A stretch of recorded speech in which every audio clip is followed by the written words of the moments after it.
Та бүхэнд Швейцар улсын корпорациудын үйл ажиллагаанд хөндлөнгөөс хяналт тавьдаг Public Eye төрийн бас байгууллагын судлаач Андреас Мисбахын ангар агентлагт өгсөн ярилцлагыг хүргэж байна. Та Public Eye байгууллагын талаар танилцуулна уу? Public Eye бол эдийн засаг, хүний эрхийн асуудал дээр төвлөрөн үйл ажиллагаа явуулдаг төрийн бас байгууллага. Швейцарын аж ахуй нэгж байгууллагууд олон улсын хэмжээнд үйл ажиллагаа явуулахдаа хүний эрхийг зөрчиж байна уу? Мөн тэд олон улсад манай улсын талаар эерэг дүр төрхийг бүрдүүлж байгаа эсхийг цаг ямагт хянаж байх зорилготой байгууллага юм. Үүнээс гадна бид Швейцарын төрөөс гарах шийдвэрүүдийг нарийн ажигладаг. Учир нь зарим тохиолдолд манай улсын төрийн бодлого өөр улсын иргэдийн амьдралд шууд нөлөөлдөг. Мөн бид швейцарчуудын хэрэглээний төлөв байдлыг давхар ажигладаг. Бид 25,000 гаруй гишүүнтэй бөгөөд алдаатай, буруу гэж үзсэн зүйлсээ хараад бусаар үнэлэн дүгнэж, шүүмжилдэг байгууллага юм. Glencore ямар үйл ажиллагаа эрхэлдэг компани вэ? Glencore бол 220 тэрбум долларын эргэлтийн хөрөнгөтэй Швейцарын 2 дахь том байгууллага.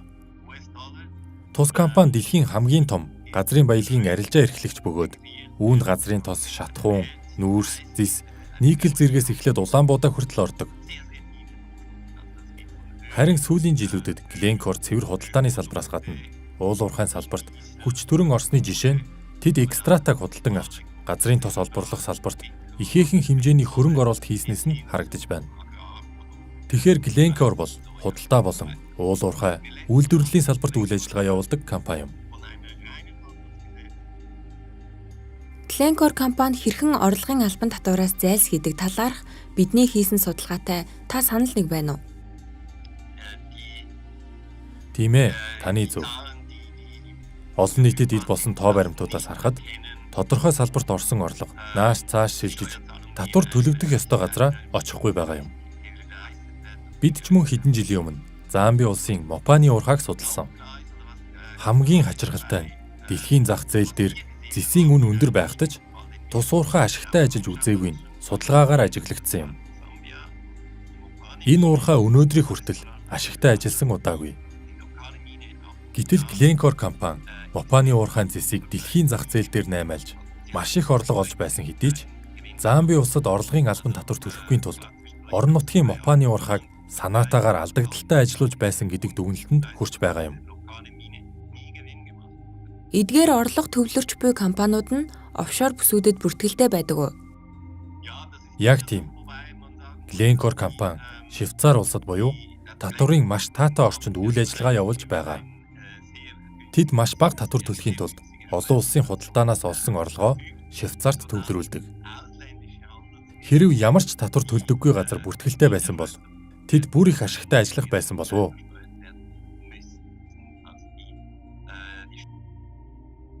Transfer pricing хэмээхийн арга хэр өргөн хэрэглэгддэг вэ?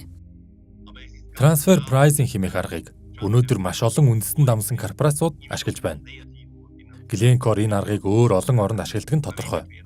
Мөн үүнээс гадна орлогыг бууруулж харагдуулах өөр олон аргууд байдгийн нэг нь зардлаа санаатаагаар нэмэгдүүлэх юм.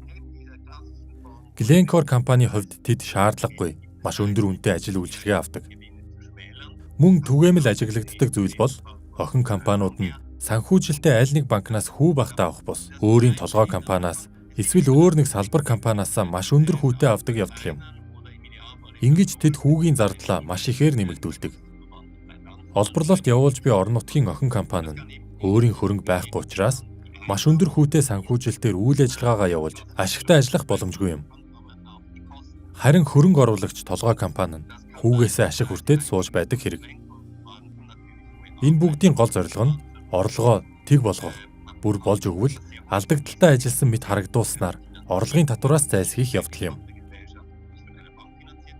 Санхүүгийн нэгдсэн тайлангийн гол асуудал нь юундаа байна вэ?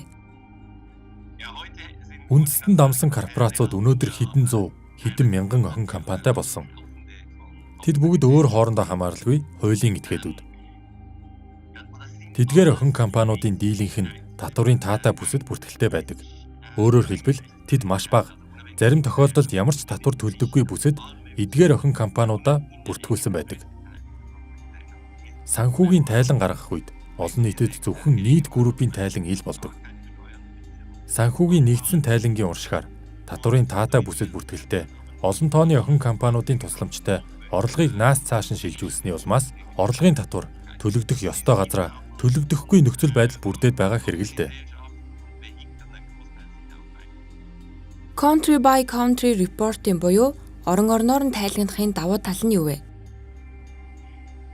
Энэ нь татварыг шударгаар төлөвлөх, орчин нөхцөлийг бүрдүүлэх гэсэн орлого бөгөөд үндэстэн дамсан корпорацууд санхүүгийн тайлангаа группийн нэгдсэн хэлбэрээр бус улс улсаар нэг бүрчлэн тайлагнан гаргуулах санаа юм. Хэрвээ аж ахуй нэгжүүд эргэлтийн хөрөнгө, орлого, татвар, ажилчдын тоо, эрх зүйн орчин гэх мэт чухал мэдээллүүдээ ил болговол хэн ямар хөрөнгөөр офшор бүсэд орлого олж мөн татвараас зайлсхийгээд байгааг харуулах боломжтой гэсэн үг юм. Энэ нь эхний алхам болох учиртай. Харин дараагийн алхам нь орлого олж буй газраа татвар төлөгддөг тэр нөхцөлийг бүрдүүлэх явдал юм. Монгол улсад үйл ажиллагаа явуулж буй Rio Tinto компанид Швейцарын Glencore компанитай хэмжээ цар хүрээний хувьд төстэй талууд бий. Тэгвэл Rio Tinto компани эдгээр татвараас зайлсхийх аргуудаас хэрэгэлдэг болов уу? 2015 онд Австралийн татварын алба яг ийм хардлагаар Rio Tinto компанийг шалгасан. Үр дүнд нь Rio Tinto дэлхийд даяар олборлсон ашигт малтмлынхаа ихэнх хэсгийг татварын таатай бүс болох Сингапур улсад байрлах өөрийн охин компаниараа дамжуулан зах зээлд нийлүүлдэг болох нь тогтоогдсон. Энэ бол Rio Tinto компани дөнгөж сая бидний ярьсан трансфер прайсинг буюу орлогыг нааш цааш нь шилжүүлж татвараас зугтах аргыг хэрэгэлдэг гэсэн үг юм. Үндэстэн дамсан корпорациудын татвараас зайлсхийх олон янзын арга хэрэгслүүдийг зогсоохын тулд зарим улс орнууд ямар арга хэмжээ авдаг вэ?